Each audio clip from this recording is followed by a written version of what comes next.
ভোলা ভেটকির ঝাল বানাবো। এবার মাছগুলো নুন, হলুদ, লঙ্কার গুঁড়ো মাখিয়ে ভেজে নেব।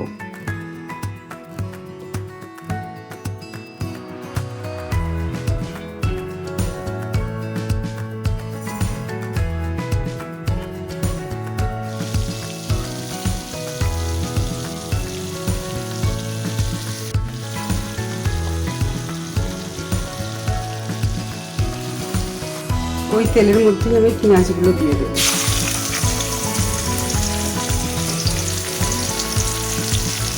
একে একে সব মশলাগুলো দিয়ে দেবো। আগে লঙ্কার গুঁড়ো,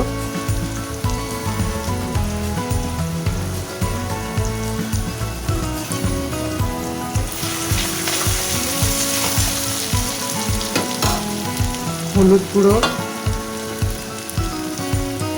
ভাজার সময় নুন দিয়েছি ওই জন্য সামান্য নুন দেবো, অল্প একটু।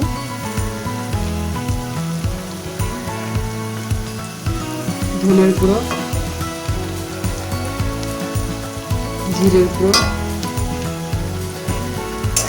ভালো করে একটু কষিয়ে নেব। এবার আদা, সেরা কাঁচা লঙ্কাটা পরে দেব, রসুন,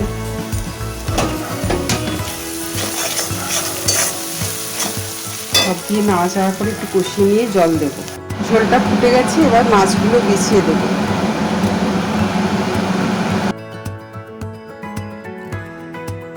এবার এর মধ্যে ধনে পাতা কুচি দেব,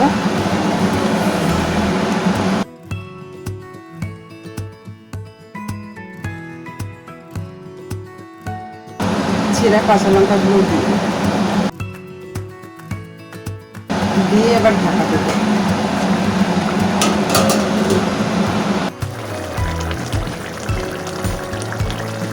এই সময় নুনটা একটু দেখে নেব। ভোলা মাছের ঝাল রেডি। তরকারিতে ঝালটা আমরা একটু কম দেই আমার শাশুড়ি মায়ের জন্য।